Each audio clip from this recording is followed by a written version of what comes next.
Boa noite, gente. Boa noite, todo mundo.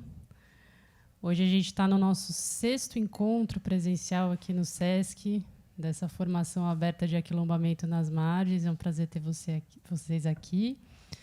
Queríamos começar agradecendo a nossa equipe aqui do SESC, pessoal do audiovisual, Giovana, pessoal da equipe de Libras e todo mundo que está aqui com a gente hoje.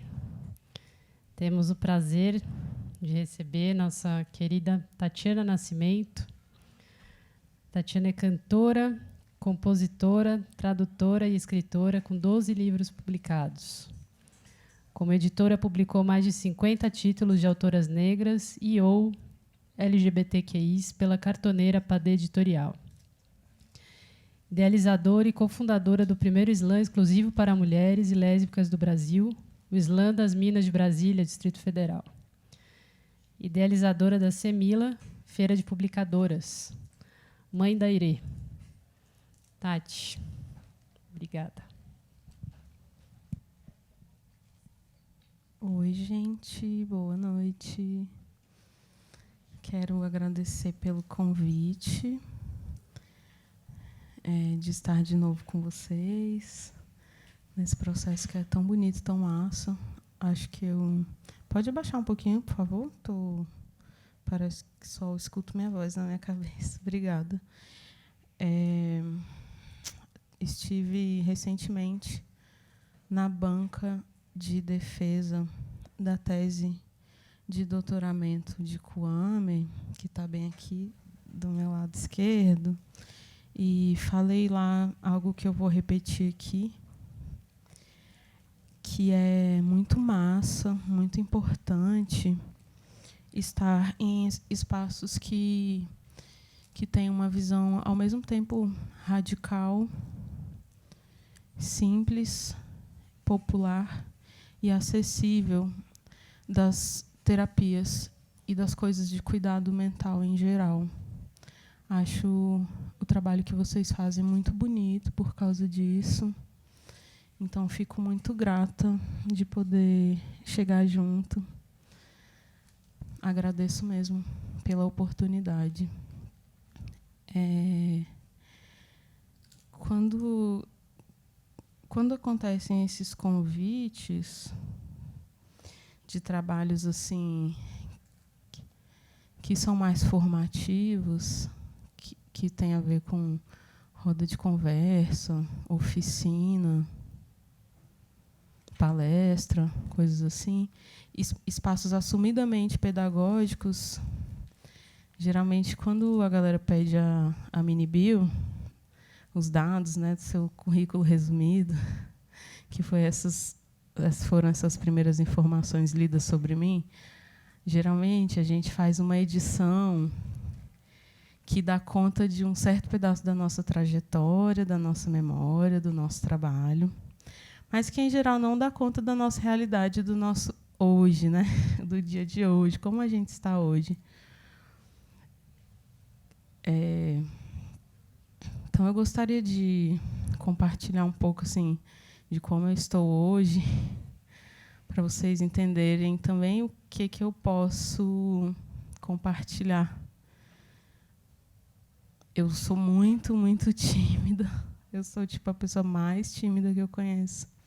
E eu conheço pessoas muito tímidas, cara. E como eu engravidei bem no começo da pandemia e pari na pandemia, minha filha, essa criancinha de 2 anos e quase meio que estava andando por aqui e por ali, que é muito mais extrovertida que eu, inclusive. Como eu engravidei e pari nesse contexto da pandemia e fiquei fazendo muita coisa online, né? Inclusive, a primeira vez que eu participei das margens foi online. Essas duas experiências de trabalhar muito online na pandemia. Vixe, agora que vai piorar isso.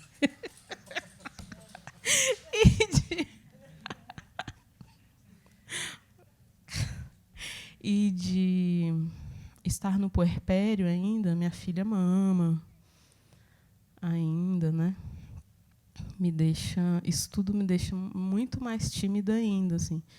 Então eu devo demorar um pouco. Assim. Lá dentro, Kwame me lembrou qual o tempo que a gente tinha combinado, né, para a atividade. Falou, Tati, você tem cerca de 1 hora para falar. Depois a gente parte para o debate. Aí eu, o quê? 1 hora? Quanto tempo? Aí agora que eu sentei aqui, eu pensei, nossa, cara, ainda bem que é 1 hora. Porque até eu conseguir ficar à vontade vai demorar um pouco. Então, espero que vocês tenham paciência. Bom, faz alguns meses, né, que eu mudei para cá, para São Paulo, com a minha filha, o que foi uma decisão muito arrojada, assim, minha, e ao mesmo tempo muito necessária. E agora eu estou começando a me sentir. A gente mudou para cá em abril, no sábado de Aleluia, 8 de abril. E agora eu estou começando a sentir que eu não detesto morar em São Paulo. É bem recente, assim. Tem coisas até que eu tenho gostado, para ser bem honesta. E como me disse uma amiga macumbeira há muitos anos, essa cidade foi feita em cima de muitos assentamentos para Exu. Então, é uma cidade que tem muito a ver com a circulação de ideias, com as trocas, com a circulação também de valores, inclusive os financeiros. Esse lugar aqui, né, bem esse pedaço de lugar que a gente está da cidade, tem muito a ver com isso, né? E quando a gente estava chegando, eu e minha filha, a gente veio de carro, pegou um pouco de trânsito, vimos muitas pessoas pedindo dinheiro, pedindo comida, pedindo ajuda, pedindo atenção, pedindo bebida. Inclusive alguém, o trânsito estava meio lento assim, alguém que estava do lado de fora do carro virou para mim, dentro do carro, e falou, senhora. Aí eu gosto quando me chamam de senhora, que as pessoas geralmente me tomam por mais jovem do que eu sou. Aí quando alguém me chama senhora, eu, né, dá aquela alegria.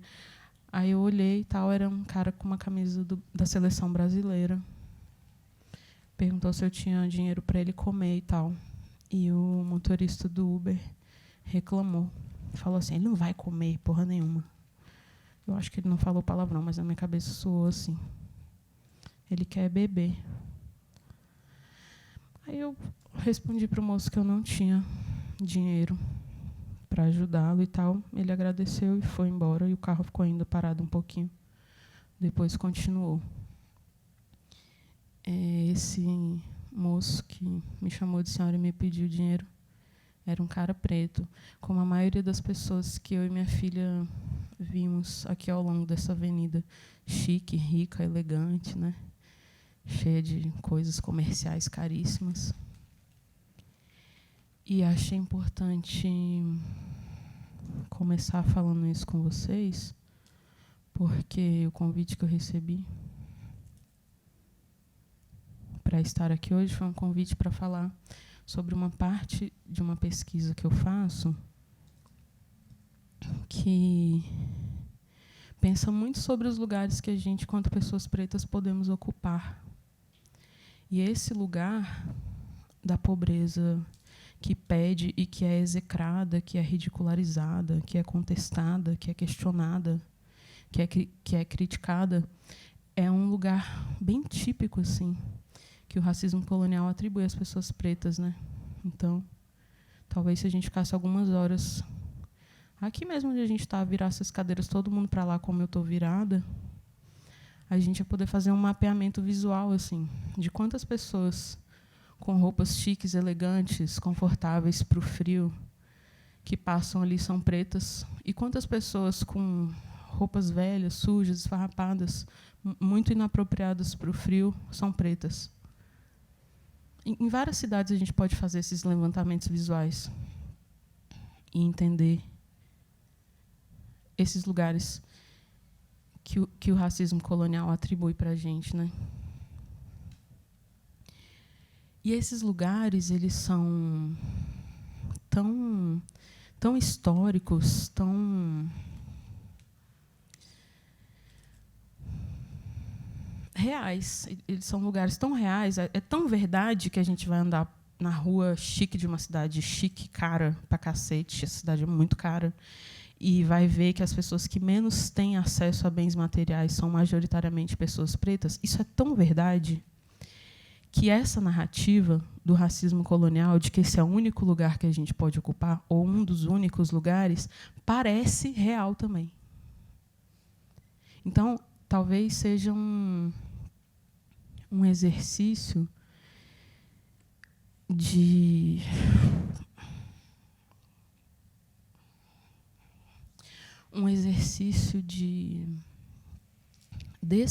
despensar, não só dispensar, né? Pensar ao contrário e repensar esses conceitos de realidade que a gente tem. Talvez esse exercício seja um exercício muito importante para a gente fazer o tempo quase todo e achar que é tudo bem a gente estar aqui agora, aqui dentro, conversando, nesse lugar climatizado, com a temperatura adequada, com cadeiras confortáveis. Quando a gente chegou, eu sentei aí, numa cadeira dessas, para amamentar minha filha. Quem amamentou sabe como é um saco achar lugares confortáveis para amamentar, né? Você quer estar com as costas bem encostadas, assim, num lugar macio, com seus isquios bem posicionados num lugar igualmente macio.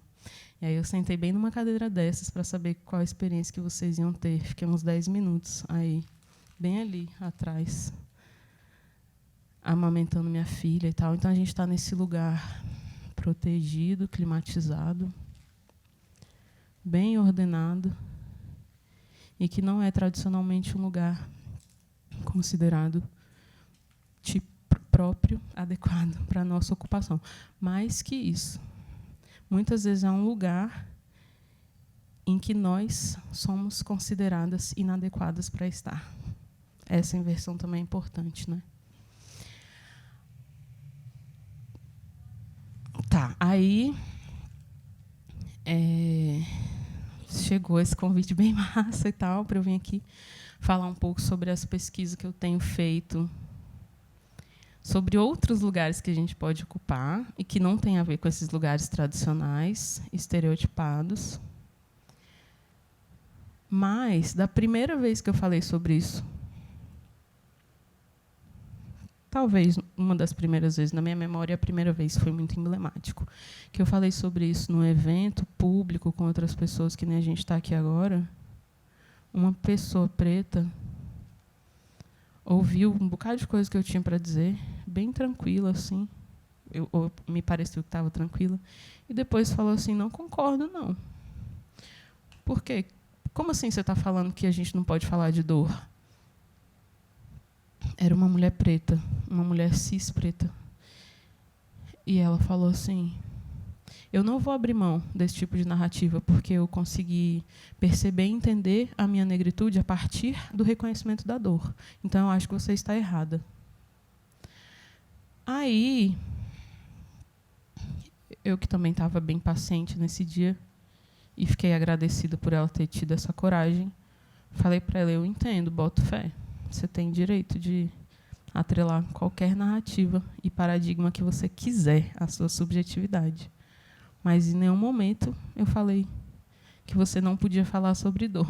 Eu só falei que me parece que as estruturas do racismo colonial nos obrigam, especificamente nas literaturas, a falar exclusivamente sobre dor, sobre sofrimento, denúncia e resistência.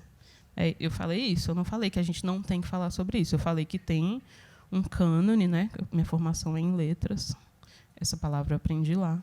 Tem um cânone de interpretação e difusão literária que atribui veracidade, realidade, legitimidade às narrativas literárias pretas, dizendo que elas precisam falar sobre dor, sofrimento, resistência e denúncia, senão elas não são consideradas pretas de verdade.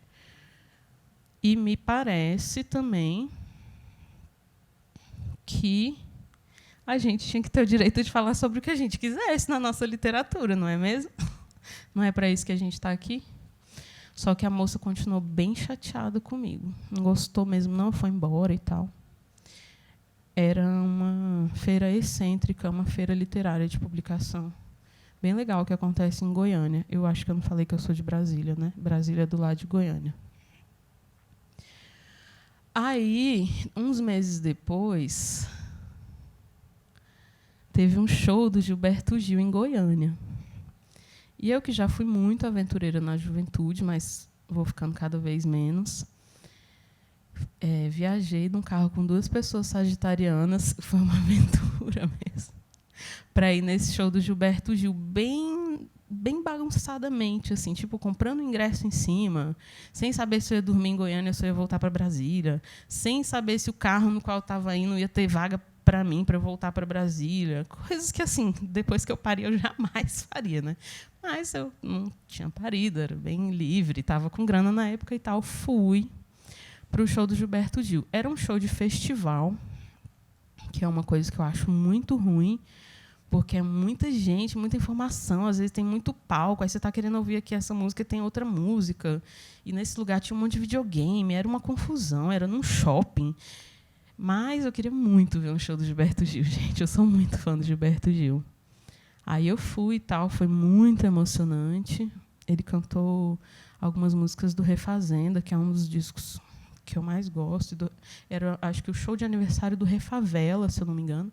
E aí tinha a música desses 2 álbuns. E o Gilberto Gil estava todo de branco, assim, e cantou aquela música Babalapalá, que é uma canção para Xangô, né, que é muito linda. Aganju, Xangô, alapalá, alapalá, alapalá, Xangô, aganju.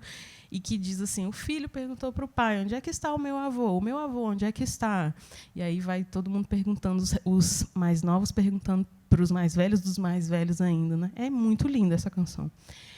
Aí eu estava lá nesse assim, caraca, velho, o que eu vim fazer aqui, né? Vim ver o Gilberto Gil, é isso que eu vim fazer. O show maravilhoso, deslumbrante, eu super emocionada. Me perdi da galera sagitariana.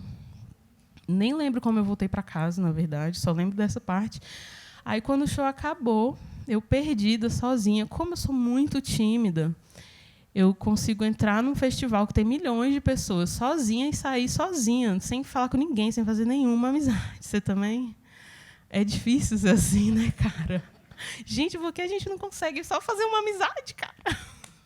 E eu ainda não bebo cerveja, aí é pior ainda, não fumo beck, aí que não conecta, não tomo café, não, né? Perco muitas chances de fazer amizades. Aí eu voltando sozinha, assim, já indo embora, alguém bateu no meu ombro assim e falou, oi, lembra de mim? Aí eu falei, não, quem é você? A minha memória sempre foi assim. Aí a moça falou, eu sou aquela pessoa que estava lá na sua oficina no ano passado e que falou que não concordou com o que você disse. Aí eu falei, bota fé, que massa, como é que você está e tal, agora eu lembrei. Aí ela falou, tô bem e tal, só queria te dizer que eu entendi agora, eu acho que você tem razão mesmo.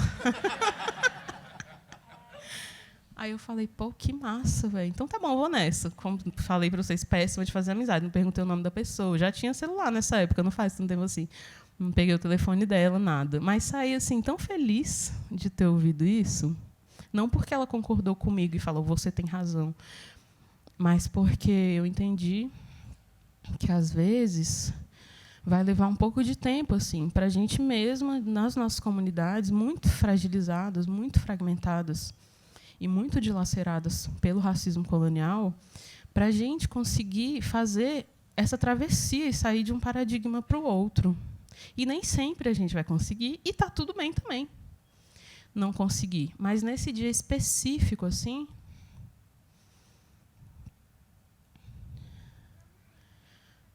foi muito massa passar por isso. Já ia responder, oi, filha. Aí eu dei uma olhadinha, não era para mim, era outra mamãe.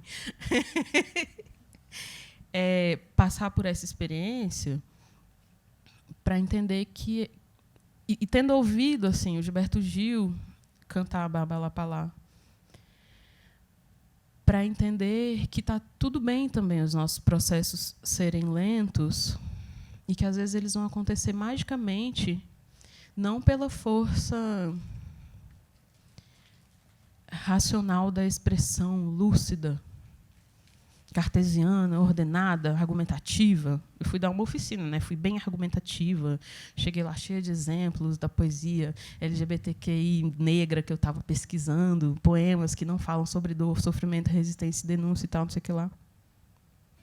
Às vezes vai precisar alguém cantar uma canção, alguém que na época estava com quase 80 anos, cantar pulando assim no palco. Não sei se vocês já viram o show do Gilberto Gil, mas ele tem uma energia incrível, assim, uma energia muito jovial e pula mesmo no palco para poder acessar essa outra parte da experiência que também é nossa, tanto quanto é nossa essa experiência fundacional da diáspora preta, da dor e do sofrimento.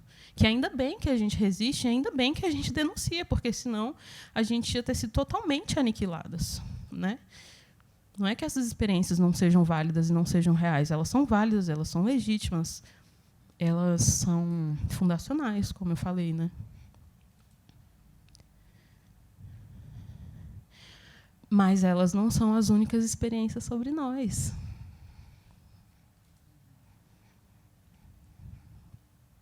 E não são as únicas verdades sobre nós.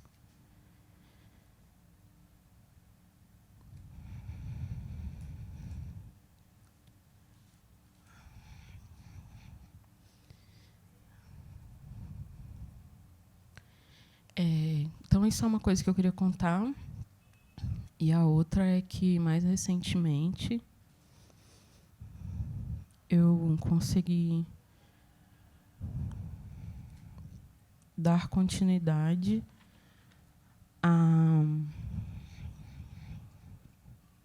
um desdobramento dessa pesquisa que começou como vou organizar um pouquinho melhor. Eu consegui, mais recentemente, dar continuidade ao que eu tinha começado a pensar nessa pesquisa. O que é essa pesquisa? Se chama Queerlombismo Literário. Se eu esquecer de falar da continuidade, alguém me lembra, por favor, porque eu sou tão distraível, gente. Esses carros todos passando, um monte de luz, um monte de brilho, aí eu fico assim, tipo, hipnotizada. É bem capaz que eu não consiga dar continuidade ao pensamento sobre a continuidade, mas eu já pedi para vocês darem uma cola para mim. Essa pesquisa junta um pouco... junta algumas ideias sobre as expressões quilombo, quilombismo e queer. E aí a fonte principal é esse desdobramento do conceito bem revolucionário de quilombos, que quem propôs foi a Beatriz Nascimento, historiadora, poeta, articulada ao projeto de felicidade de nação do povo brasileiro, que o Abdias do Nascimento desenvolveu um pouco depois. E pensando assim, isso fala alguma coisa sobre as pessoas que são pretas sexual dissidentes? Isso pode falar alguma coisa para a gente sobre nós? Pode. Principalmente se a gente for um pouquinho mais atrás, bem mais atrás, na verdade, alguns séculos mais atrás, desse pensamento, desses dois conceitos, e lembrar de mitos fundacionais, também chamados, para algumas culturas, itãs, que contam histórias de diversidade sexual e deserção de gênero dentro da orixalidade. Que histórias são essas? As histórias a que eu me reporto no ensaio que eu escrevi chamado Queerlombismo Literário, Poesia Negra LGBTQI Desorbitando o Paradigma da Dor. São basicamente 3 histórias. Uma história em que Oxum seduz Yansan e elas transam. A história diz que elas dormem juntas, mas a gente, né, entende que elas não estavam bem dormindo.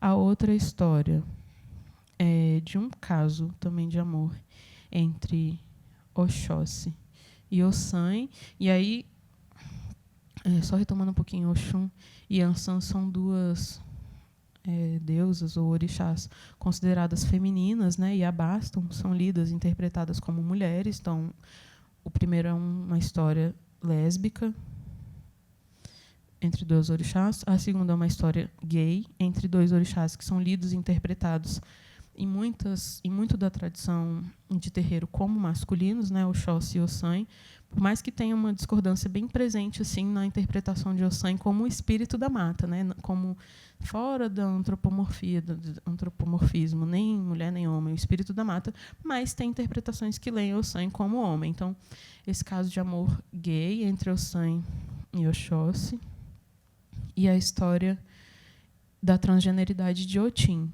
Essas histórias existem, elas têm sido contadas dentro das comunidades de terreiro e também fora. Eu não sou de candomblé e eu sei dessas histórias. Então, a partir dessas histórias e desses conceitos base, né, de Beatriz e Abdias, eu pensei nessa articulação, nesse neologismo queerlombismo, que junta aquela ideia de queer com a ideia de quilombismo. E escrevi esse ensaio sobre o tema, lendo e propondo interpretação de alguns poemas escritos por pessoas lésbicas ou bissexuais, algumas trans, dentre essas lésbicas e bissexuais, em que a escrita da negritude está relacionada com a sua própria afirmação de identidade de gênero ou orientação afetivo-sexual.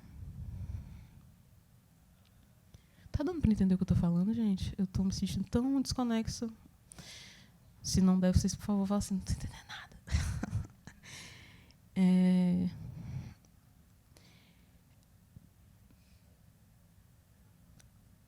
Ler e propor uma lente de leitura e interpretação desses poemas para entender que tem gente, e aí é uma literatura mais recente que faz isso de forma mais expressiva. Antes existia? Existia. Quem estava fazendo isso? Cidinha da Silva, por exemplo, estava fazendo. Acho que outras pessoas vão conhecer autores gays negros que estavam fazendo aqui no Brasil. Eu não conheço porque eu não estudei. Muito autores gays. E, bom, vai chegar aqui, né, se for necessário. Mas dos anos 2005, 6, 7 para cá é que isso começou a chegar a ser mais publicado. Essa é a real, começou a ser mais publicado, quebrou um pouco um paradigma de literatura negra ou literatura afro-brasileira ou literatura negro-brasileira muito hétero e cis, que era bem a norma dessa literatura. Então, isso começa a ser dito, e isso começa a ser dito de uma forma que é diferente da usual. Essa literatura, que é entendida como literatura negra, até dentro da universidade, né? Falei para vocês que eu fiz letras, que é entendido como literatura negra dentro da universidade e apresentada como literatura negra, que precisa articular esse eixo esses 3 ou 4 eixos temáticos para ser interpretada como literatura negra, é também uma literatura marcadamente heterocis normada ou heterocis orientada, não cabendo muito pensar sapatonice, viadagem, transgeneridade, não binariedade, porque era como se nem fosse mesmo negra. E aí o que essas literaturas mais recentes têm produzido é uma afirmação da negritude desde a dissidência sexual, de forma muito conecta, muito orgânica e inegociável, de uma forma que não dá para você não comentar que o texto da fulana é um texto sapatão, ou que o texto do Beltrano é um texto de bicha preta. Não dá para falar só que é um texto preto, porque está refundando um espaço, está refundando um dizer. E aí eu escrevi esse texto e tal, foi muito massa, li poemas bem lindos, assim, né? De Kika Sena, de Nina Ferreira, Cate Souto, Vicky Salles, aqui de São Paulo, né? As outras que eu falei, Kika alagoana, Nina e Cate de Brasília, Vicky daqui, Pedro Ivo e tal. Li um bocado de gente, fui procurando esses poemas em que negritude é falada desde um paradigma sexual dissidente, necessariamente, e foi bem massa. Aí, depois, Aí engravidei, né, parei um pouco de fazer essa pesquisa e fui voltando aos poucos, querendo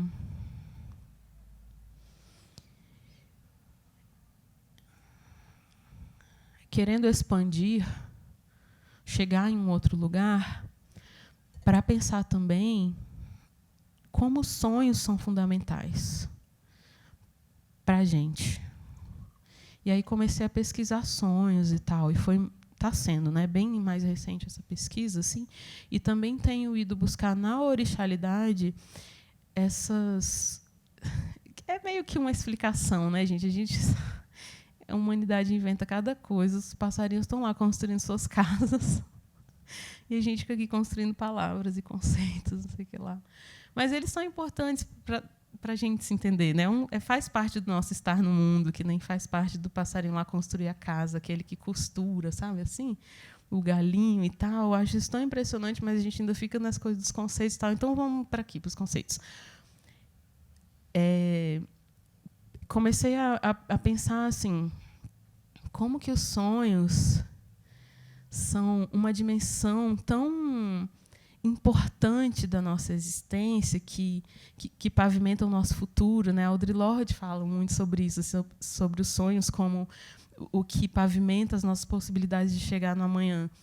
E como que tudo bem, essa parte também. Como que o racismo colonial tenta atrelar a ideia e a possibilidade de sonhar à branquitude, porque diz que é uma coisa das elites, né? De quem pode dormir, de quem pode comer, de quem tem tempo para o ócio criativo, quem ousa sonhar e tal. Então, com isso, constrói uma ideia de que a gente não poderia sonhar, de que o sonho não seria fundante das nossas existências. E aí eu comecei a pesquisar um pouco as relações entre essa dimensão aqui, né, do mundo da matéria em que a gente vive, e dos sonhos a partir de duas orixás, Oiá e Euá, né, Yansan e Euá, que têm uma relação muito profunda assim, com o mundo dos sonhos, e Oiá especificamente com o mundo dos mortos, né, que pode ser... Tem uma coisa bonita para algumas culturas de origem africana, que chega aqui para a gente nessas tradições de terreiro, e as que eu conheço e tenho mais acesso são as casas de Queto, porque a maioria das pessoas macumbeiras que eu conheço com quem conversam de Queto, para algumas dessas culturas, os que não estão mais aqui, ou que nunca estiveram aqui, no plano dos vivos, acham que a gente tem que acordar, que a nossa vida é um sonho e que a gente tem que acordar para voltar para o Orum. Isso é muito emocionante para mim. E conta um pouco dessa cosmovisão, dessa perspectiva, desse paradigma, dessa palavra que acaba soando tão acadêmica, mas é massa da gente usar também fora de um contexto acadêmico, né?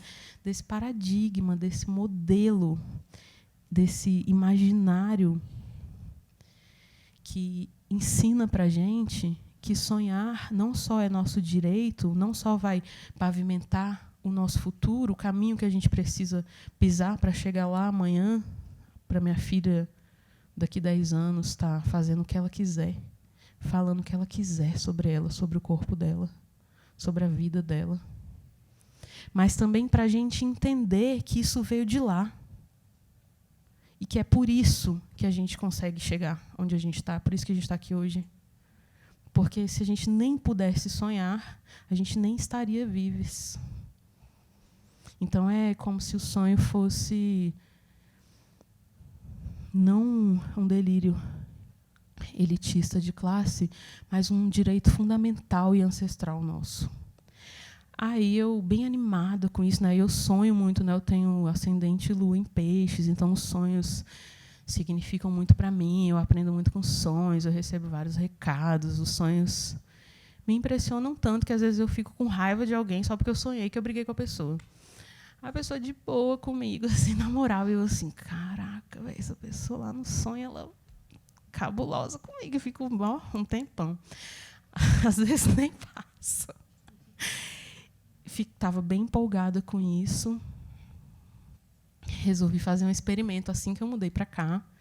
Um pouco depois, um amigo bem querido, Marcos Felinto, que é pai de uma criança preta que tem 3 meses a mais que a Irê, nasceu 3 meses antes da Irê.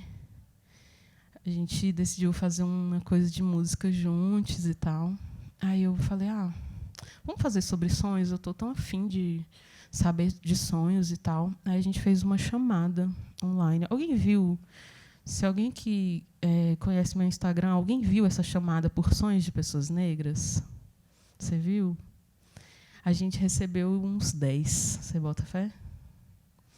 E eu achei assim que, como tem muita gente lá na minha rede, às vezes algumas publicações têm muita visualização e tal, eu achei que ia ter tanto sonho que a gente ia poder fazer um acervo sonoro de sonhos que durasse daqui até 100 anos, sem repetir nenhum sonho de ninguém. Recebemos uns 10, 15, se juntar os sonhos que Marcos Felinto recebeu também. Aí a gente ficou pensando sobre isso, não de forma conclusiva. Mas fizemos um espetáculo bem bonito, colocando esses sonhos para tocar. Assim. A gente criou um espaço imersivo de sonhos. Aí ficava eu numa ponta, Felinto na outra ponta, e Aquiles Luciano numa outra, Aquiles projetando coisas, Felinto fazendo barulhos e ruídos com suas várias máquinas e tal, e sample, e looping, não sei o quê. E eu também com umas máquinas de looping e de som. E esse play e imagens projetadas aqui e ali, e tapetes e almofadas aqui no meio. E a maioria das pessoas que foi lá ouvir a gente era branca, era no Goethe, aqui, Zona Oeste. Chique, o lugar, o nome é alemão, né? Só pode ser chique. Instituto Alemão. Né? Muita gente branca. E lá, depois que a gente deu o stop nos barulhos, nas músicas, nos sons e nos poemas, a gente também abriu uma roda de conversa e queria ouvir sobre os sonhos das pessoas pretas que estavam lá. E poucas se sentiram à vontade para partilhar. Talvez porque tinha muitas pessoas brancas, ou talvez porque, como ficamos sabendo, por algumas das pessoas que viram a chamada, mas não mandaram sonhos, não era fácil falar de sonhos sendo pessoa preta. Muitas pessoas disseram isso para a gente. Porque para algumas pessoas eu fui pedir, né? Algumas pessoas de quem eu sou mais próxima e tal. Falei, me manda um sonho aí. Um sonho que eu tenho, tipo comprar um carro, viajar para a Jamaica. Pode ser, mas também é um sonho que você sonhou quando você estava dormindo. Nossa, não consigo não, Tati, e tal. A gente seguiu conversando sobre isso, né? E aí eu acho que faz muito tempo que eu estou falando já. Faz pouco tempo. Na minha cabeça eu estou tipo há 2 horas só.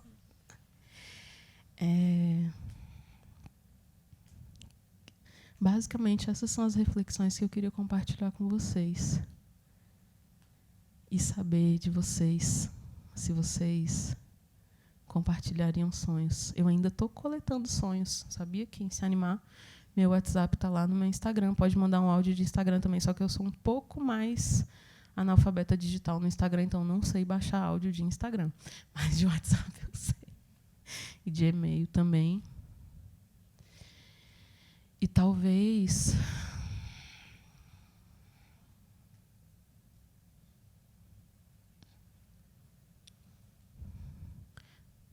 seja muito importante para mim falar com vocês que eu gostaria muito que a gente conseguisse fazer isso, sabia? Conseguisse projetar uma máquina bem no meio dessa avenida aqui, um sistema de som cheio de alto-falante potente pra caramba, assim, que ficasse 24 horas por dia. 24 horas por dia, 7 dias por semana, falando para esses carros e para as pessoas que passam a pé os sonhos que a gente tem e que são nossos mesmo e que nos dão chão mesmo para viver, que permitem que a gente exista um pouco mais, mesmo com tanta coisa querendo que a gente não exista. Às vezes a gente esquece disso. Hoje, essa noite, por exemplo, eu dormi tão poucas horas. A Irê acordou 6h17 da manhã. Foi dormir quase 10 horas. Aí depois que ela dorme, eu vou trabalhar, né? Eu fiquei até quase 2 horas da manhã. Aí ela acordou animadíssima, assim, gente. Mamãe, você foi lá na casa do fulano. Quando ela fala isso, é porque ela acabou de acordar de um sonho e está me falando. Tem vezes que ela acorda falando assim: mamãe, eu comi não sei o quê. Eu demorei um pouco para entender que ela estava me contando os sonhos dela. Aí hoje ela acordou falando isso: mamãe, você estava voltando lá da casa do fulano. Aí eu: é mesmo, filha, mas cansada. Eu liguei meu celular assim, 6h17. Então, eu nem consigo lembrar o que eu sonhei hoje. Mas, em geral, eu consigo. E acho importante mapear isso e ter esse registro para não me esquecer que a minha humanidade também passa por isso. E isso não é privilégio da humanidade. Até os passarinhos sonham. Não sei se vocês já conviveram com passarinho. Esses dias a gente se mudou para uma casa, em julho a gente se mudou para uma casa que tem muita árvore, tem um abacateiro maravilhoso no quintal e tem gatos que ficam soltos e às vezes atacam os passarinhos. Aí um desses passarinhos foi atacado pelo Tom, que é um gato folgado, gente. Ele pula a janela, entra lá em casa, mas eu gosto, porque eu sinto saudade dos gatos que ficaram em Brasília, na casa da minha mãe. E aí eu tenho certeza que o Tom que tinha atacado esse passarinho, aí eu acordei ouvindo um piado bem alto, assim, eu pensei: eita, tem um passarinho aqui dentro. Aí era isso mesmo. Depois que eu levantei e fui no quarto, tinha um passarinho lá meio machucadinho, assim, com a asa e tal. Em algum momento ele ficou lá muitas horas, né? A Irei ficou super animada, né? Porque estava vendo um passarinho de perto pela primeira vez. E em algum momento ele estava dormindo e parecia que ele estava sonhando, que ele se mexia, assim, mexia as asinhas e tal. Eu: caraca, velho. Até os passarinhos sonham, né? Não é nem privilégio mamífero isso, porque quem tem cachorro e gato já viu o cachorro sonhando, o gato sonhando, que é muito massa, né? Sonha que está correndo, sonha que está latindo. Mas um passarinho eu nunca tinha visto, não. Então, eu não acho que isso é um privilégio de nós, pessoas humanas, mas entendo que, para nós, pessoas humanas, sonhar tem uma dimensão muito profunda de afirmação da nossa subjetividade e do nosso direito de existir fora, além das convenções dos sistemas opressivos, né? E aí, especialmente do racismo colonial.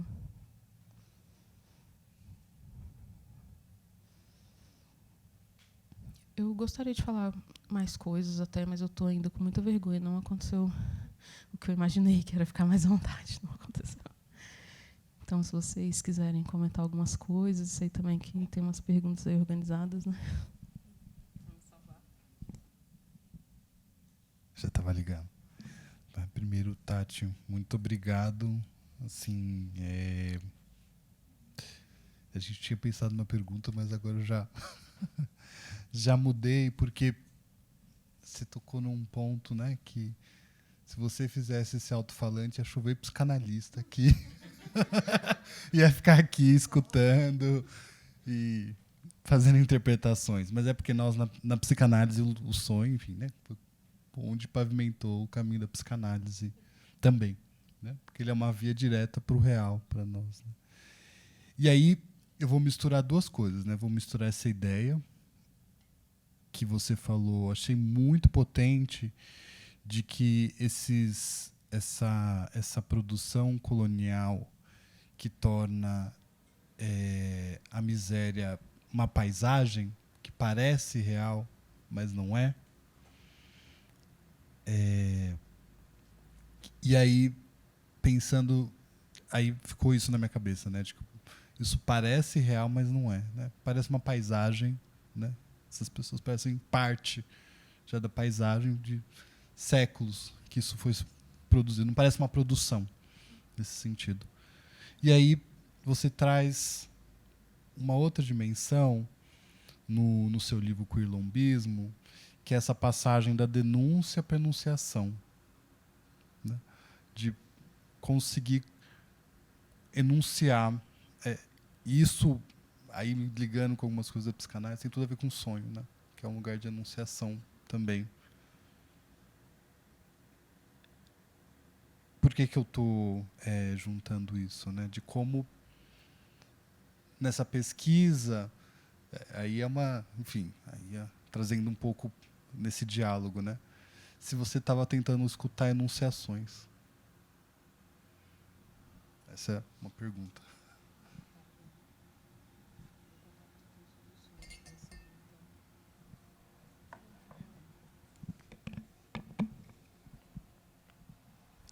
Eu não tinha entendido isso com tanta nitidez até agora, mas eu estava esperando.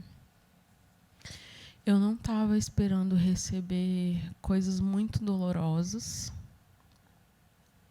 mas eu recebi muitas. Gente, eu tenho muito pesadelo. Pessoa que sonha muito, óbvio que tem pesadelo. E eu tenho uma coisa assim com imagem, eu não posso ver filme de terror, cena explícita, que eu fico sonhando semanas assim.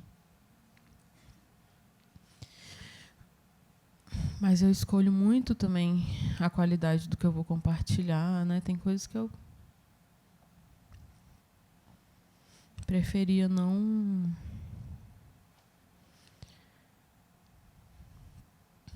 que não tivessem continuidade. E aí eu guardo essas.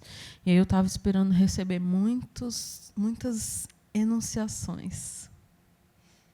E um amigo muito amado, que eu conheço há muitos anos, que é preto, e que ainda está processando a perda do irmão, que decidiu ir, mandou 3 sonhos cabulosos, assim, pesadões.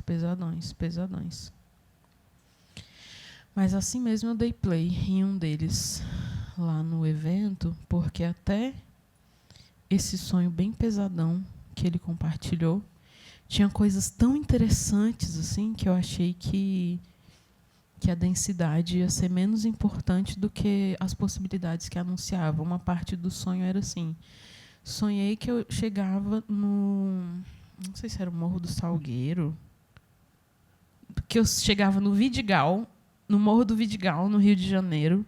Estava tendo um carnaval e as pessoas brancas usavam pernas de pau enormes que deixavam elas mais altas que todo mundo, e eu ficava com medo de que elas pisassem em mim. E eu achei tão impressionante isso. E ele contou outras coisas e tal no sonho, falou desse sonho, né? Falou até algumas coisas sobre o irmão dele. Dessas coisas eu não dei play. No dia que eu fiz com Aquiles, Luciano e Marcos Felinto, a gente chamou nosso evento de Nós Sonhamos Também. Quando a gente fez o Nós Sonhamos Também, não dei play em tudo que esse amigo mandou, porque eram coisas mais densas mesmo. Mas achei importante compartilhar lá, que nem eu estou achando importante compartilhar aqui com vocês, que às vezes a gente vai sonhar algumas coisas que têm a ver com esses confinamentos do racismo colonial, né? É uma metáfora perfeita o sonho que ele teve de como o racismo colonial é essa máquina de expropriação e aniquilação da gente. O carnaval é nosso, mas ele sonha com carnaval no Morro do Vidigal, que só as pessoas brancas têm pernas enormes e podem pisotear a única pessoa negra que está lá. E eu achei muito bom também que ele não foi pisoteado no sonho, então não achei tão negativo assim. Mas eu entendo, não só pensando essa experiência, né, específica do Nós Sonhamos Também com a Amer, mas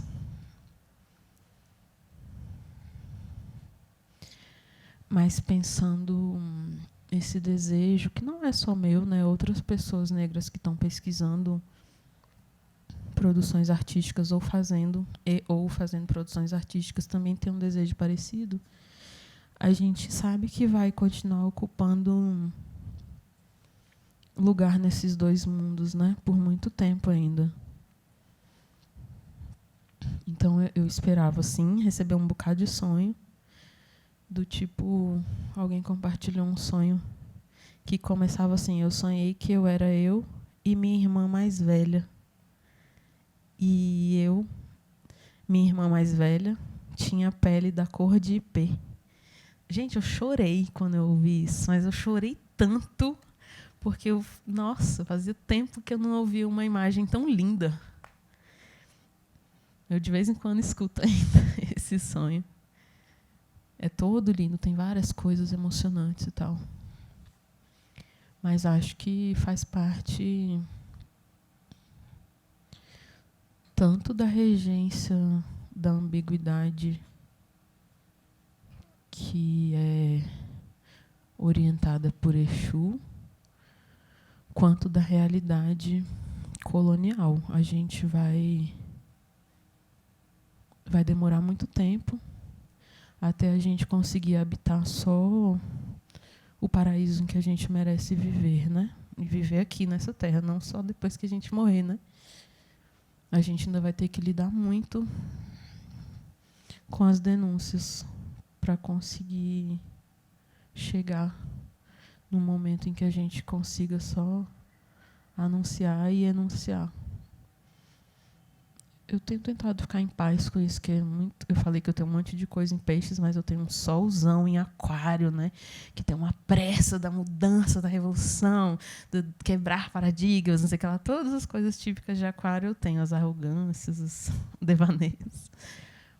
Mas tenho tentado entender isso com mais tranquilidade, até para conseguir alcançar a profundidade das obras que eu pesquiso.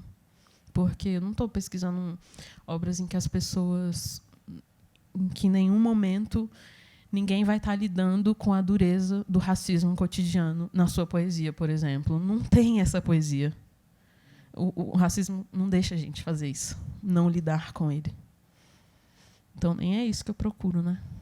Se eu procurasse só isso, eu não ia nem entender a totalidade dessas obras. Assim, eu, não só a totalidade, mas a sua complexidade, né? A sua complexidade. Mas eu espero, assim, que daqui, se eu estiver ainda empolgada com essa pesquisa dos sonhos, que daqui a 5 anos, daqui a 10 anos, se eu fizer uma outra chamada, que eu receba mais sonhos e que cada vez tenha sonhos que falem menos sobre as pessoas brancas enormes tentando pisotear a gente. E mais sobre eu ser minha irmã mais velha e ter pele da cor de ipê. Se te responde de alguma forma.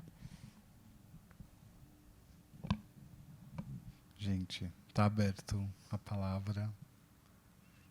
Quiser contar sonhos.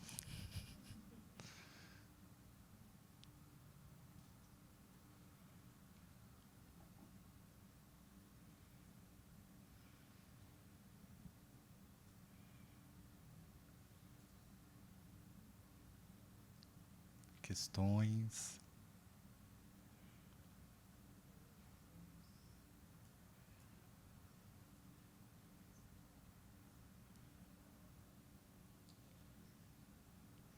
Só levantar a mão.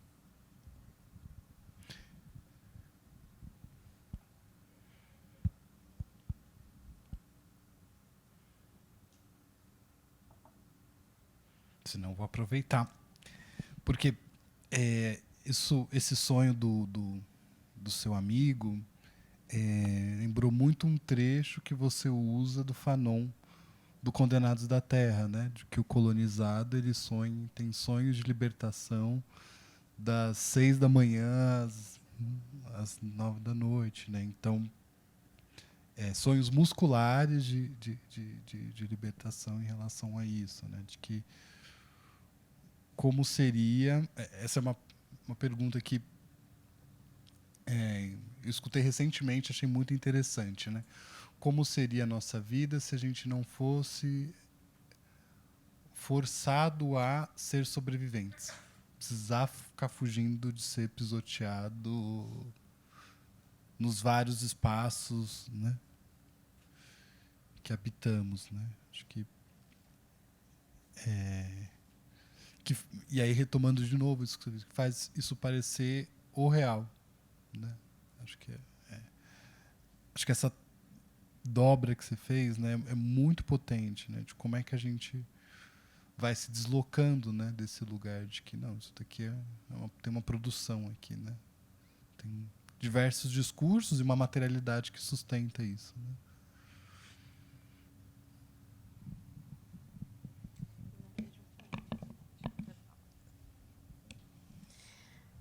Em 2009, eu escrevi um poema que eu decorei na semana passada. Eu vou saber agora se ainda está decorado, porque eu vou tentar falar para vocês.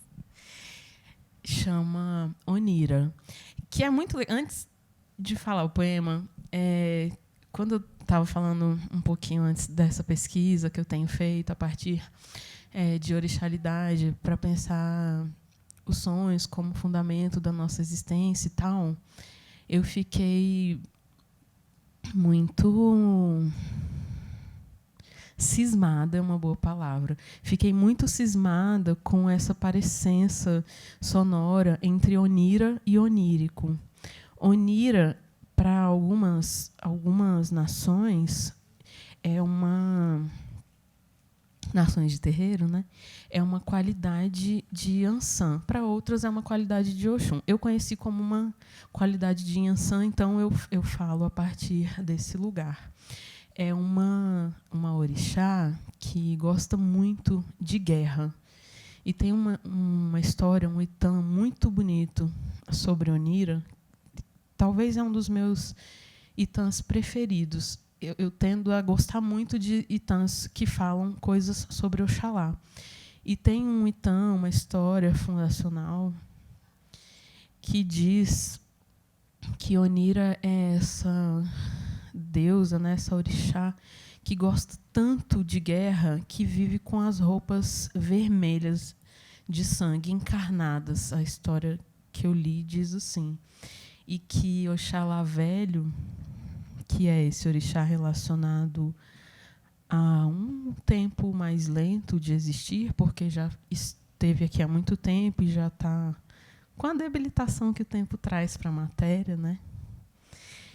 Fica compadecido de Onira e decide tentar apaziguar um pouco o coração de Onira e pega seu efum, seu pó branco, e joga nas vestes de Onira, que eram muito, muito, muito vermelhas, de sangue, de guerrear, e que ficam rosadas. Eu amo essa história, porque eu acho que eu não comentei, passei um pouco batido assim, mas eu me entendo como uma pessoa não binária, e desde muito pequena assim, me incomodavam muito os lugares tradicionais do feminino.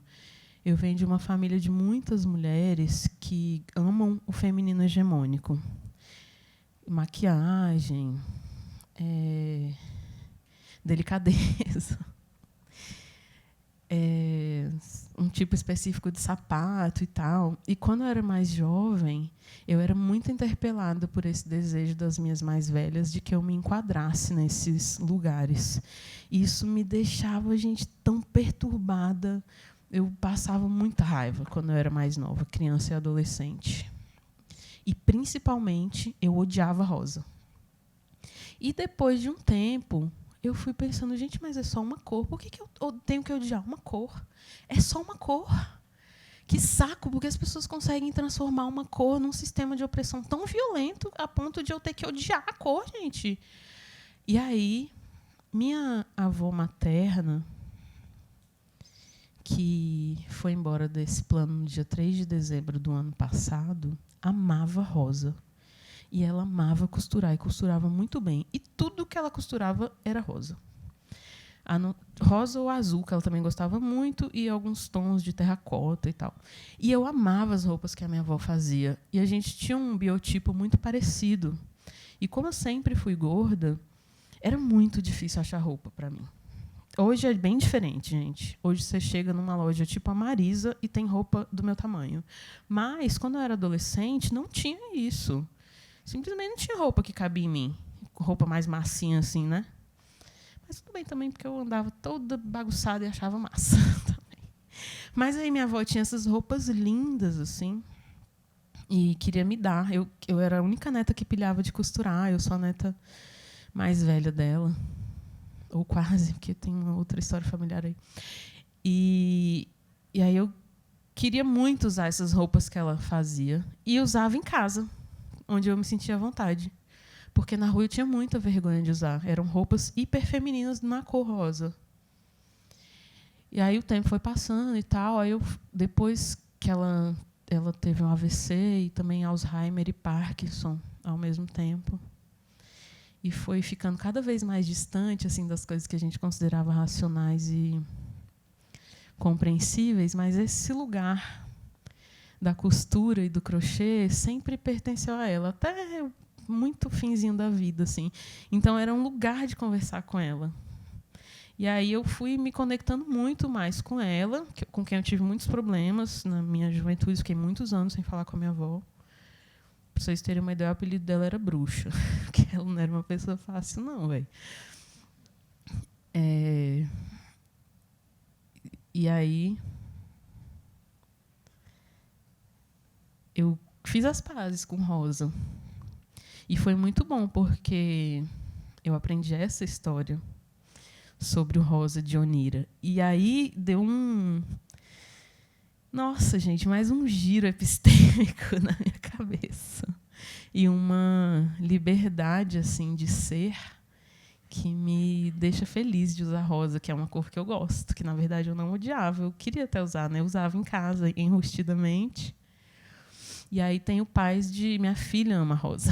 Vocês viram ela, né, com uma roupa rosa. Sempre que ela pode escolher, ela escolhe rosa. Eu escolho outras coisas, mas as preferidas dela é rosa e amarelo.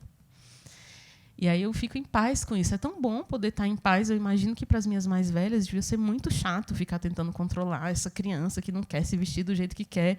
É tão bom eu não ter que controlar isso, sabe? Eu sinto uma paz tão grande sendo mãe de uma criança que eu não preciso ter que controlar, que eu não sinto que eu tenho que impor códigos, que ela gosta de rosa, é isso. Vai nessa, minha filha. Ela gosta de caminhão também, ela ama Fusca. E estou contando tudo isso. E já fiquei assim tão longe do que eu queria falar. Mas acho que era importante falar isso, porque talvez o poema nem faça mais sentido, mas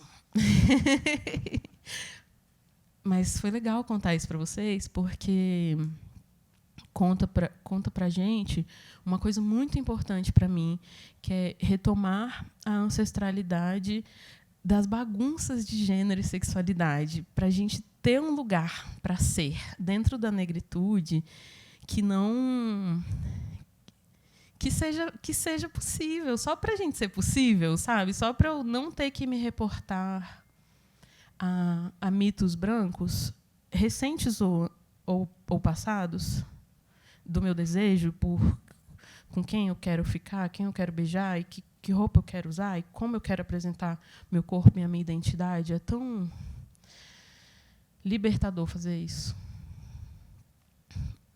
E eu vou tentar falar o poema, que diz assim, Onira. É um título, né? Onira. Eu me deito, eu me durmo, eu sonho.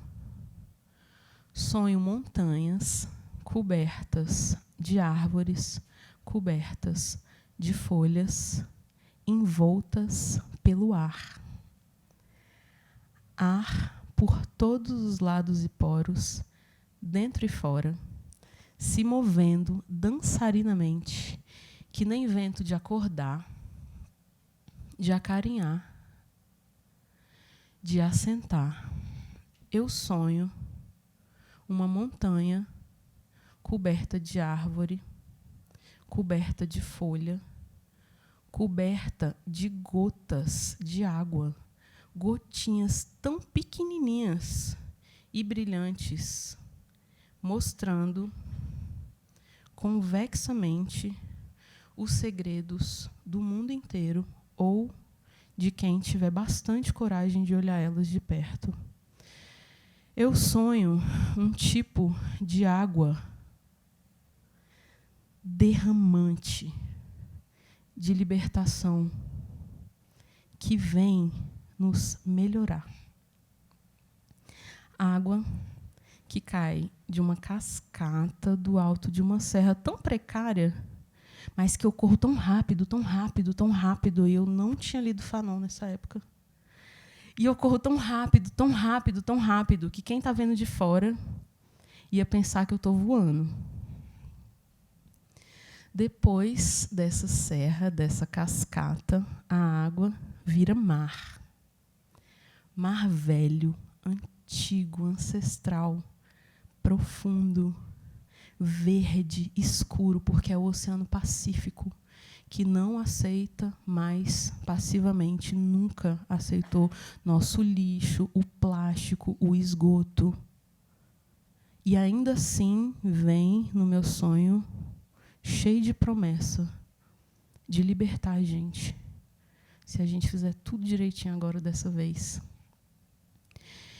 Eu sonho também casas muito grandes, que as línguas do mar vão lambendo, começando por encharcar o piso de uma garagem, que é vermelho, cimento queimado, vermelhão, tecnologia mineira, e subindo pelas paredes, pelos degraus de uma escada de madeira, chegando na ponta do sofá, na capa do sofá, na janela, na cortina, dentro de um quarto, no corredor, na cozinha, na louça, cheia de resto de comida. Mas como que tem resto de comida se nunca tem ninguém nessas casas enormes que eu sonho? Pelo menos ninguém feito a gente, que a gente pensa que só a gente é gente. E o silêncio das ondas, repentino, deixa tudo com uma cara de filme de ficção científica, rodada em Super 8, que deixa a imagem toda granuladinha assim, colorida em Technicolor. É engraçado quando eu sonho depois de deitar, depois de dormir, depois de acordar.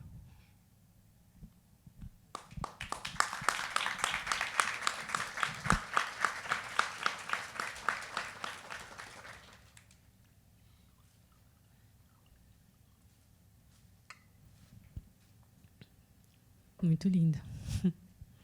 Você tem uma música também com Letícia Fialho, chamada Terrinha. Nossa, que é um arraso também, não sei se vocês já ouviram, mas... Nossa, é muito bonita. Ô, Tati, dentro dessa perspectiva do queerlombismo, como é que você pensa o Xumaré?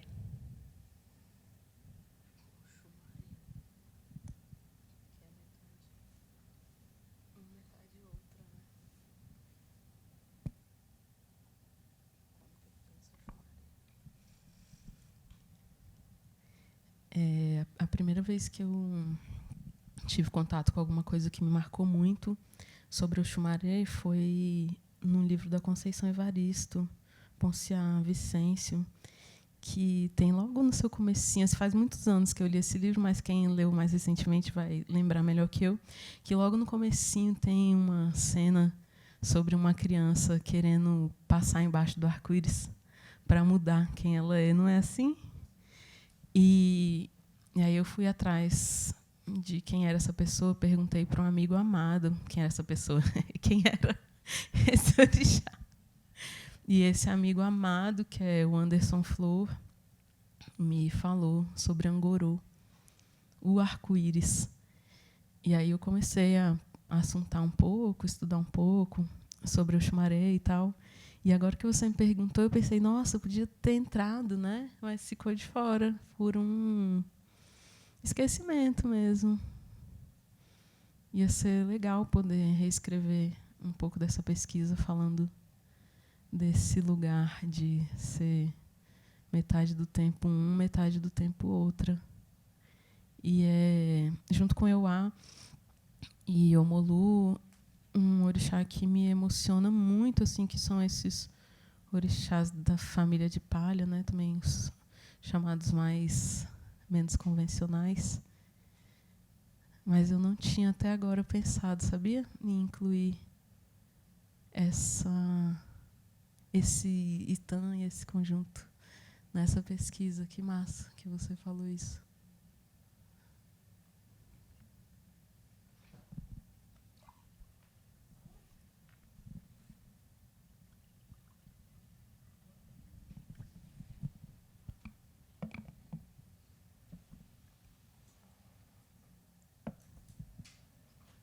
Timidez.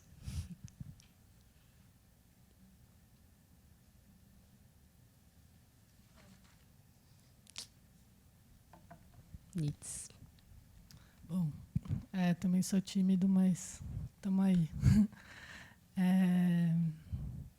Então, eu não sou muito das letras, assim. Minha mãe é professora de letras, mas eu sempre fui mais da geografia, da história.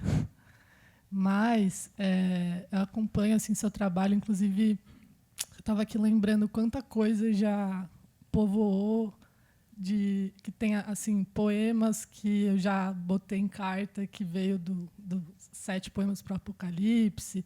Teve um grupo de branquitude que uma amiga me chamou para fazer, que surgiu a partir de um texto seu, Leve Sua Culpa Branca para Terapia. Entre muitas outras coisas, assim. E aí eu fiquei aqui pensando um pouco nisso que você traz hoje na sua fala, sobre o sonho e uma das coisas também que esse livro, né, da Anzaldúa que você traduziu na editora Bolha, enfim, ele está muito comigo e ela é uma autora que traz muitas imagens, né, na forma de conversar, assim. E aí eu fiquei aqui pensando um pouco nesse lugar da metáfora, enfim, eu não sou da letras, né, mas como a metáfora, de alguma forma, talvez, pensando junto com você, seja uma maneira de dispensar, né, de pensar o contrário, de produzir deslocamento mesmo desse real tão capturado, assim, né, que você vai contando. E não sei, assim, eu fiquei emocionado assim com a sua fala, porque hoje assim eu senti que de alguma forma você está trazendo isso, né, do sonhar como um lugar que não é só esse momento que a gente dorme, né? Assim, eu acho que como é que a gente justamente pratica formas de presença que estejam de fato menos cindidas, assim, né, dessas presenças invisíveis, assim. E a sua fala ela vai trazendo presenças invisíveis, não sei explicar direito.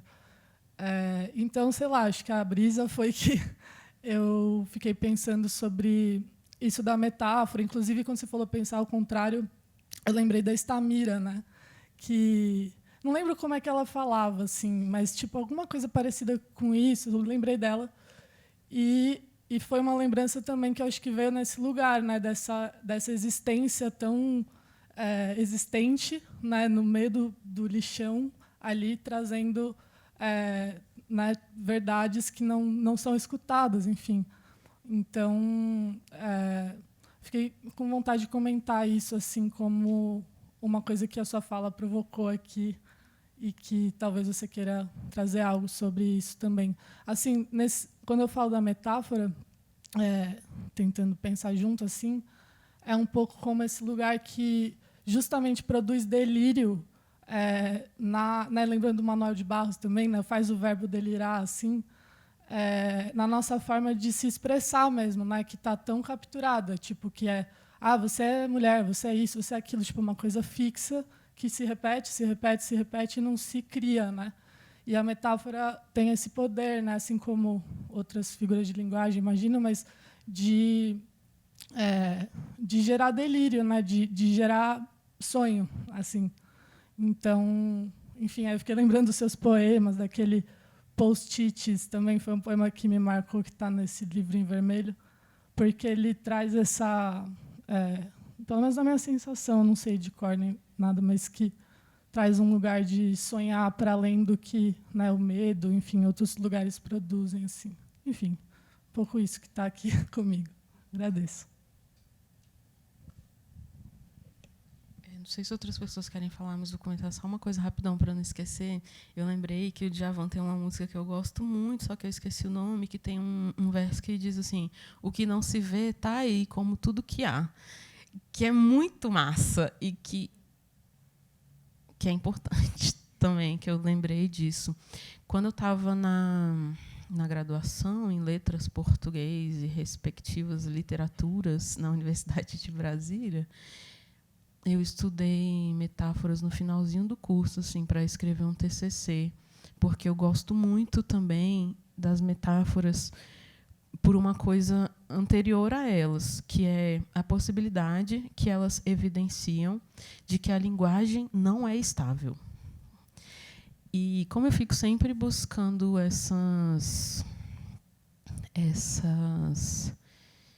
esses exemplos fora da nossa comunidade, para a gente só assim, a gente não é tão importante assim, tá bom? Outras comunidades não humanas também fazem isso. Enquanto você estava falando sobre metáforas, eu lembrei do Logan, que foi um cachorro que viveu com a gente 13 anos, assim, dos 45 dias de vida até os quase 13 anos. Ele também se foi no ano passado, bem velhinho, assim. Aliás, ele ficou com demência no fim da vida canina, provavelmente por causa de pantoprazol. Vocês acreditam? Pantoprazol, entre outros medicamentos. Será que eu vou ser processada por falar isso? Então, vou mudar minha fala, tá, gente? Finge que eu não falei o nome do medicamento. Alguns medicamentos, supostamente, obrigada.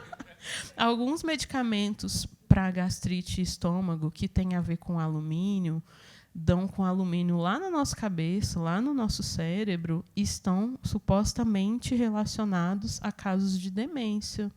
E o Logan foi esse cachorro que teve demência no fim da vida, que por muitos anos tomou remédio, esse alopata específico para o estômago, que eu esqueci o nome que eu acabei de falar, porque eu sou tão esquecido, né?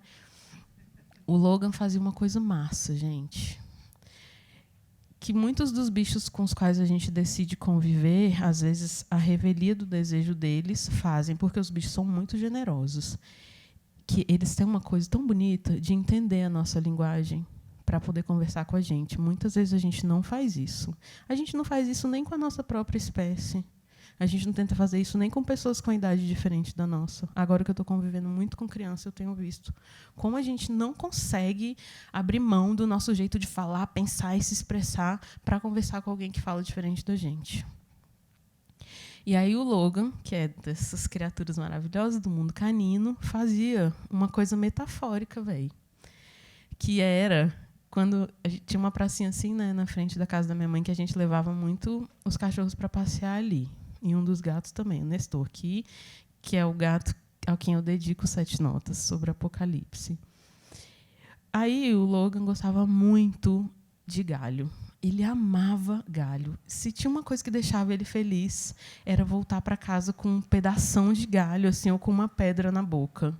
Era tipo assim, gente, a vitória da vida dele naquela tarde, sabe? Ele chega, voltava, lá abandonava o passeio para voltar para casa. E ele amava passear e ficar na rua um tempão. Pois se ele achava um galho que ele gostasse ou uma pedra, ele voltava varado para casa, assim, sozinho, né? Tinha que ir atrás do cachorro, porque senão ele entrava no prédio e causava uma confusão, porque o síndico era um saco. E ele amava galhos, e quando tinha alguém na praça comendo alguma coisa que ele amava, tipo pizza ou pão de queijo, ele oferecia o galho dele para a pessoa, para trocar. Gente, não é massa, cara? É muito massa! Tipo, é metafórico. E ele falou, olha, eu tô te dando uma coisa que eu gosto muito para ver se você me dá um pedaço dessa sua coisa aí, cara, por favor. E isso é tão mágico assim para mim de observar, porque é isso, assim, me ensina que não existe estabilidade nenhuma em nada que a gente faça nesse plano da matéria, em nada, muito menos na linguagem, que é esse lugar hipersacralizado e hiperhumanizado, é um lugar entendido como próprio da humanidade, que nenhuma outra espécie tem acesso à linguagem, as outras espécies apenas se comunicam. Mó caô, né, gente? O cachorro consegue oferecer a coisa que ele mais gosta para pedir uma coisa que ele quer. Como que ele... Gente, para com isso. Para de especismo. mostra para a gente que esse fundamento, essa rigidez, essa fortaleza, não é nada rígida, é totalmente instável, móvel, negociável. E muitas das verdades muitas das coisas que são ditas como realidades irreais e negociáveis atribuídas a nós são plasmadas através desse suposto estático da linguagem, inegociável. Mas a linguagem é tão frágil, tão escorregadia, e isso é bem bonito, né, que ela seja assim, que ela não dá conta nem de nos conectar, que é o que ela deveria fazer. Pode ser que algumas pessoas das que estão aqui, vão chegar em casa hoje, compartilhar com alguém um momento que viveram e falar outras coisas sobre o que eu falei aqui. Porque a interpretação é livre, assim como a linguagem. Não tem esse estável perfeito que a gente busca tanto para legitimar as coisas rígidas que deveriam sustentar esses estereótipos, esses sistemas opressivos.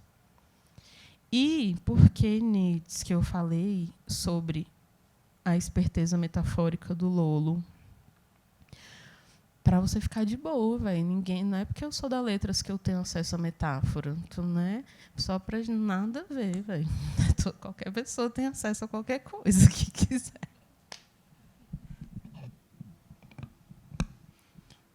Tati, bom, enquanto as pessoas vão formulando, eu vou fazer uma pergunta que é muito cara a nós. Eu queria que você falasse sobre as suas formações, sobre de branquitude, ligada a isso. No qual sentido?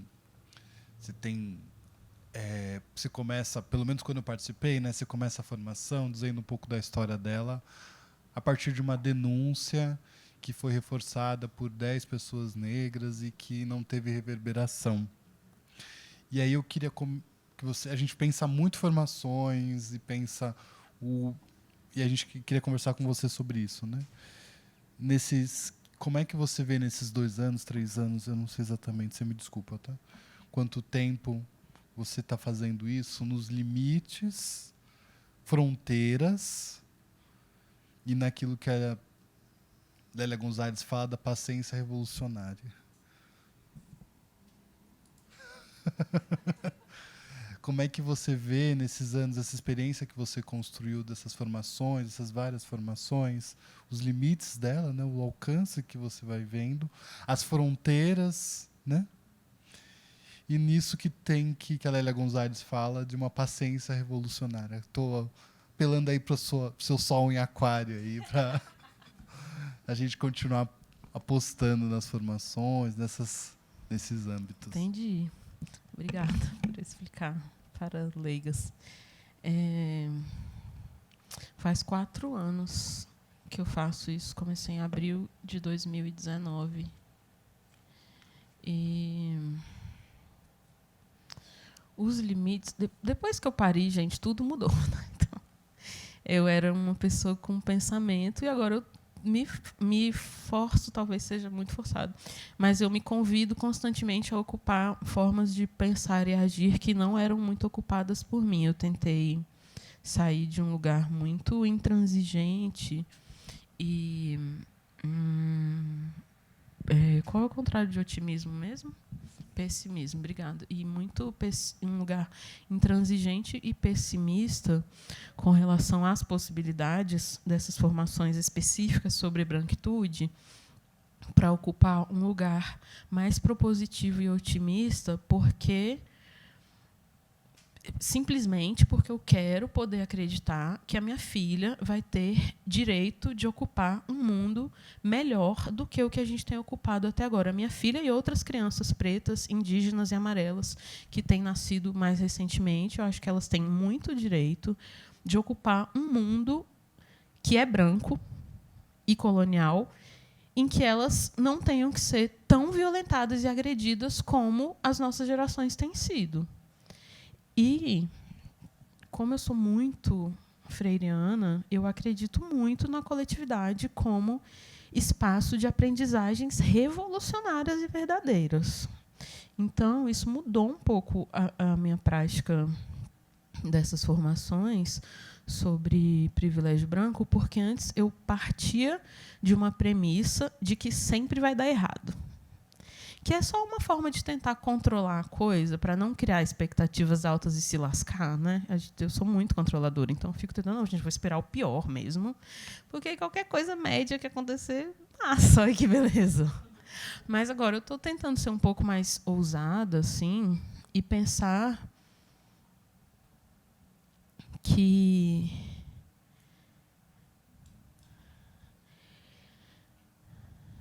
isso, assim, que as crianças racializadas que têm chegado merecem Por que eu acho isso? Porque tem um acúmulo muito grande de saberes, de conhecimentos, de fórmulas, de referências bibliográficas, de vídeo, de filme, de conversa. A gente tem um acervo bem grande, assim, que já dá conta, há algum tempo, inclusive, de impulsionar mudanças mais significativas para que esse planeta seja melhor com quem está chegando. E todo mundo se beneficia disso. Não são só as crianças pretas, indígenas e amarelas que se beneficiam de um mundo sem racismo, né? As pessoas brancas se beneficiariam muito desse mundo, se elas mudassem um pouco a noção de benefício, inclusive. Então, eu tenho... Talvez a possibilidade esteja em repensar os limites e sair desse lugar que, para mim, é mais fácil de ocupar, porque eu tenho ocupado há muito tempo e porque eu tenho um pouco de dificuldade de acreditar na nossa capacidade, enquanto coletividade humana, de fazer mudanças profundas muito rapidamente. Mas, ao mesmo tempo, eu tenho tentado alimentar o sonho de que essas mudanças possam acontecer. Se a gente não ousar nem sonhar, nem desejar isso, vai ser mais difícil mesmo isso chegar, né? Então, eu tenho tentado desejar mais isso. Estou mudando um pouco as formações para pensar esses contextos da primeira infância. Então, já faz, acho que, 2 ou 3 formações que eu tenho lidado mais com questões relacionadas aos conflitos interraciais em contextos de primeira infância, principalmente escola, né? A Irê entrou na creche há alguns meses. No dia 31, eu vou fazer uma formação específica sobre isso, com a Rubi, que é a tutora da Irê hoje. Nós duas vamos fazer. Rubi tem um projeto bem lindo, é um ateliê de criação para a infância, lá no Butantã, que tem aula de dança, bonecaria, chama assim, fazer boneca, para crianças a partir de 3 anos. Rubi é uma mulher preta, não sei se vocês repararam, a moça que estava aqui, tutora da minha filha, e recebe no projeto dela muitas crianças pretas e também crianças brancas. E aí, quando me passaram o contato dela, porque eu estava procurando alguém para cuidar da Irê num desses dias em que eu trabalho à noite, a gente começou a conversar muito, assim, e eu percebi que temos muitas convergências de pensamento com relação a pensar que existe um jeito de falar antirracismo e branquitude para as pessoas adultas, para as pessoas adolescentes e para as pessoas crianças. E talvez seja muito importante para a formação antirracista de pessoas brancas aprender esse jeito e essas diferenças. Uma demanda que eu tenho sentido, agora que eu estou num contexto interracial, em que eu e minha filha somos minoria racial, porque a creche maravilhosa em que ela está, muito maravilhosa mesmo, gente. Talvez seja a primeira escola do Brasil, primeira creche, né, em que a pedagogia é toda fundada em orixalidade. As 2 professoras são candomblecistas e estão pensando uma pedagogia de terreiro para a primeira infância. É muito massa, é muito lindo. No primeiro dia em que eu levei a Irê, era uma segunda-feira, e as crianças estavam fazendo padê para Exu. Padê, que alguns roubos coloniais fizeram ser transformado em um sinônimo de cocaína, que não é farofa de dendê para Exu. Aí cheguei lá, no primeiro dia estavam as criancinhas pequenininhas fazendo padê para Exu, que depois despacham na porta da creche e vêm os pombinhos comer, as maritacas e tal. Então, fiquei muito emocionada com esse primeiro contato com a creche. E é uma creche paga, é bolsista, tem bolsa integral. A escola não chama a entrada dela lá de bolsa, porque entende que o conceito de bolsa é muito colonial, inclusive tem uma perspectiva branca, chama de vagas de reparação. Ela ocupa uma dessas vagas, é legal, né? Eu gostei muito de saber. Tive uma conversa longa, né, com as fundadoras antes de colocá-la lá. E temos que lidar com estarmos vivendo um momento de construir antirracismo. E perspectivas antirracistas que são menos teóricas e blá, blá, blá, e discursivas e acadêmicas, e que tenham mais a ver com a nossa vida e com como a gente vai ocupar espaços assim, que a gente está aqui num espaço interracial. Como a gente vai ocupar um espaço desses de forma menos pesada e densa para as pessoas negras, como tem sido tradicionalmente, e de forma menos confortável e macia para as pessoas brancas, como tem sido tradicionalmente. Então, me chama para sair desse lugar que eu gosto muito, que é o da intelectualidade, que é o da projeção imaginária, né, do devaneio, bem aquariano, para chegar aqui, ó, como é na vida real, quando uma criança de 2 anos e 3 meses, que acabou de chegar na creche, 2 meses depois da minha filha, e está passando um momento bem difícil, porque os pais, a mãe e o pai estão se separando, e além disso, está entrando na creche pela primeira vez, como a gente vai lidar com essa criança batendo na minha filha, que é preta, e não batendo nas outras crianças? Esse é o tipo de coisa que tem me feito mudar muito as coisas que eu penso e as formas de agir. E tem me chamado assim, pô, então você quer que a sua filha esteja nessa creche, Tatiana? Você acha massa lá? Você confia no trabalho das professoras. Você confia numa pedagogia de orixalidade. E esse espaço é interracial. E crianças muito pequenas reproduzem racismo. Como que você vai lidar com isso agora? Estou lidando ainda, gente. De muitas formas, as outras famílias também. Não tem uma saída simples, não tem um pronto, não tem, aconteceu isso, foi mágico, e aí está todo mundo lá, pá. Não, está assim. Mas esse desejo de acreditar na possibilidade de que isso pode dar certo, eu preciso me lembrar que esse desejo fala menos sobre a minha crença na disposição e na capacidade das pessoas brancas de se repensarem e desarticularem os seus racismos cotidianos e estruturais, e tem mais a ver com o meu desejo, que é aquele que eu falei um pouquinho antes, de que essas crianças estejam de forma mais macia nesse mundo. Remover o foco da branquitude é muito importante para a gente ir para a branquitude, porque quebra um pouco essa noção histórica de protagonismo que nos ensina desde muito pequenininhas que tudo tem que ser sobre eles. Então, mesmo em espaços interraciais, mistos racialmente, em que nós somos minoria, nós temos, e nós conseguimos, e nós fazemos isso, né? Às vezes não é a gente que não faz e não pensa, que deixar isso bem na cara sempre, assim, não vai ser mais só sobre vocês, primeiro, segundo e terceiro. E como que a gente vai fazer isso sem declarar guerra o tempo inteiro? Porque eu quero estar em paz com as mães e pais e outras cuidadoras das crianças que frequentam a creche que a minha filha frequenta. E sem ocupar os lugares servis, apaziguadores, silenciados, que as nossas convivências nesses contextos interraciais têm nos demandado constantemente para a gente manter a nossa sanidade. Não é fácil, não é simples. E não dá sempre certo, muitas vezes dá errado. Mas eu tenho preferido acreditar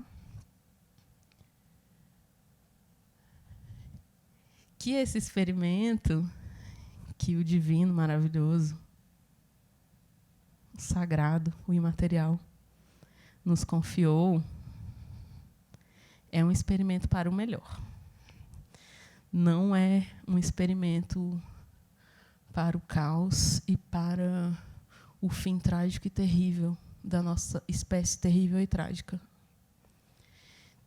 Então, talvez seja muito megalomaníaco, né? Você me perguntou sobre formações que duram 2, 3 horas e eu estou aqui falando, porque é o futuro da humanidade. Mas é importante sonhar, né, o mundo que a gente quer, porque senão como que a gente vai chegar nele?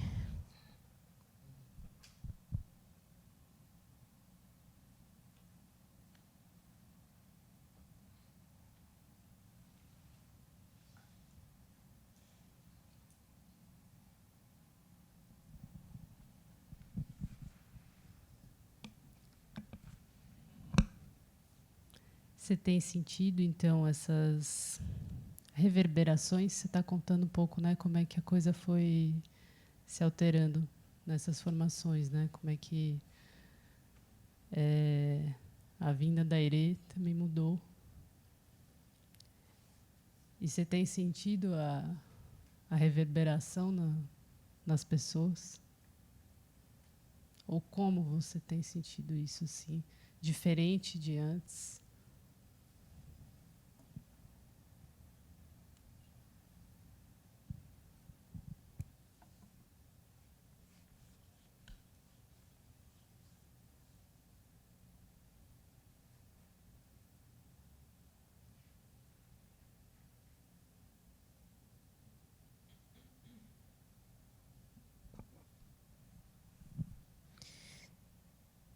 Talvez eu tenha sentido. Talvez nesses contextos mais pequenininhos, assim, em que a gente consegue estar de forma junta, sem tanto intermédio de aparatos e instituições e tal, a gente consiga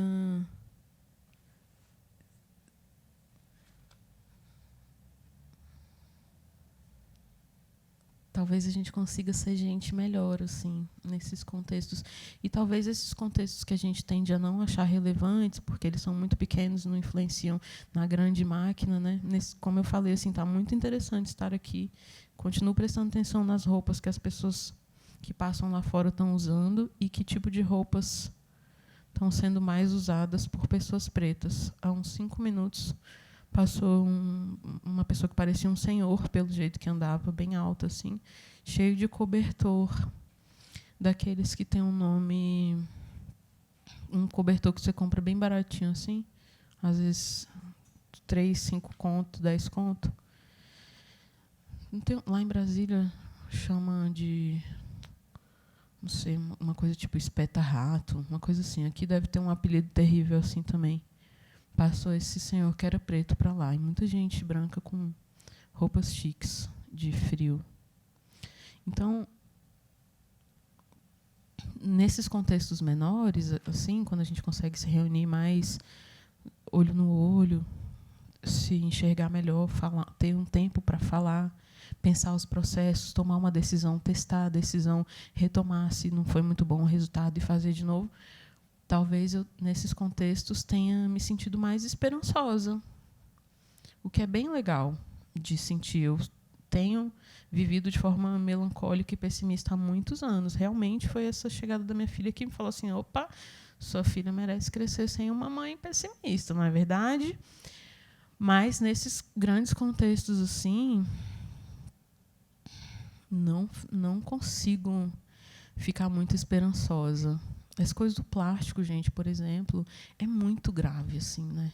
Tipo, é uma das coisas mais graves, uma das coisas mais simples de resolver e uma das coisas que a gente menos consegue parar, porque o plástico continua sendo de base que não é biodegradável, cara. Gente, já tem estudos mostrando que tem micropartícula de plástico na placenta. Não é o suficiente se ninguém está nem aí para o mar, ninguém das autoridades, né, dos grandes homens brancos, cis héteros que decidem as coisas. Se eles não estão nem aí para o mar, vocês não estão nem aí para as placentas, gente. É isso mesmo.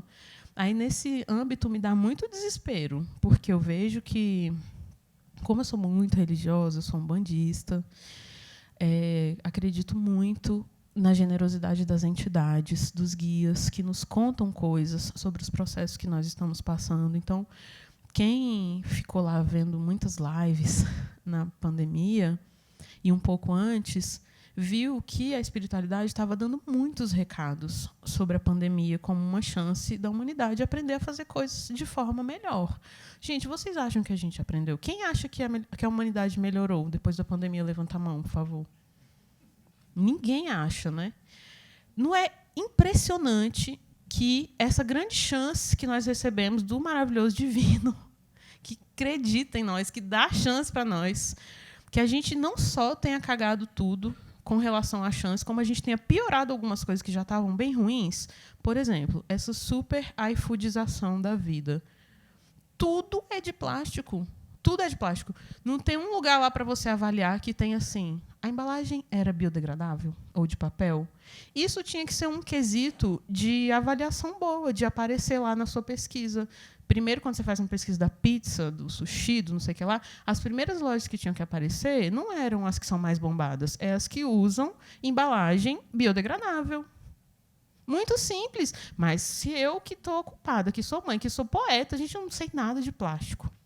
Não sei a fórmula química do polímero, só sei falar polímero, só sei que é de petróleo. Se eu consigo pensar nisso, por que não está implementado? E essa hiperpedição de comida, hiperplastificada, tem tudo a ver com o nosso mau uso da grande chance que recebemos de aprender a ser melhor e diferente enquanto espécie no planeta para as outras espécies com a pandemia. Óbvio, a pessoa que é ateia, que não curte entidade, não sei o que lá, pode falar que eu estou falando um monte de merda. Inclusive, outras pessoas que não são ateias também podem falar isso. Ninguém precisa concordar com as coisas que eu falo. Mas eu acho muito grave que a gente, com tanto de tecnologia, de informação e comunicação que temos agora, fazendo as notícias circularem muito rápido e os hábitos mudarem de uma forma que não mudavam antes, que a gente não consiga repensar de forma mais profunda, propositiva e urgente a produção de lixo que fica no planeta séculos depois que a nossa matéria não está mais. Aí, nesse sentido, eu fico muito desesperançada. E talvez por isso seja preciso, para mim, né, para a minha experiência, para o meu conforto, para a minha sanidade, me articular mais com essas instâncias, assim, como é que a gente está, como é uma formação, como é um piquenique, né? Talvez para eu, não sei vocês, mas talvez para eu conseguir alimentar minha fé na humanidade, eu tenho que me lembrar que a humanidade não é só 8 bilhões de pessoas, também é 8 pessoas, 2 pessoas, eu mesma, 30 pessoas, 120, pensando, sentindo, agindo, experimentando e tentando fazer diferente. E eu não estou falando essas coisas sobre o plástico porque eu sou a hiper que nunca usa plástico, não. Tá? Hoje, por exemplo, a Irê, que usa fralda de pano, reutilizável e lavável, está usando fralda descartável. Porque a gente veio para cá e eu não ia ter como, estou com 3 sacolas, levar uma fralda de cocô a mais, que já tem as da creche, então não sei o que lá. Então, trouxe aí uma fralda que vai ficar 500 anos no planeta, pelo menos. Mas gostaria que fraldas biodegradáveis, como tem em outros países, já estivessem disponíveis aqui. Era só uma canetada, sabe? Era só criar uma lei que multasse quem faz a fralda que não é biodegradável. Rapidão ia todo mundo adaptar. Porque a linguagem do dinheiro é assim, né? Eu não sei se te respondeu de forma alguma, mas foi meu melhor.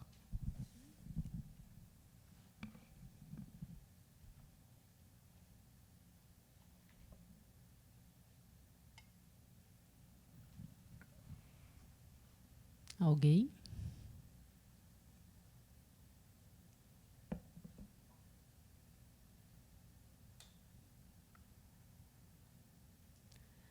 Ó, Ó, gente, lembrando, acho que eu não falei no começo, mas temos aqui alguns livros de autoria da Tati, que vão estar disponíveis aqui no final, para quem quiser. Recomendamos muito. Já. Acho que... E queremos agradecer muito vocês que vieram aqui hoje. Agradecer o pessoal da equipe do audiovisual, agradecer a equipe de Libras, agradecer a nossa querida Giovana, parceira aqui do SESC, que derrubou o lenço. E dizer que no mês que vem, dia 23 de novembro, teremos o Davidson Faustino conosco. Espero que vocês venham, vai ser muito legal, vai ser nosso penúltimo encontro. Depois vai ter um logo mais no primeira semana de dezembro, dia 7 de dezembro. Então anotem na agenda. Obrigada, Tati. Obrigada, Comi. Beijo, gente. Tchau, tchau.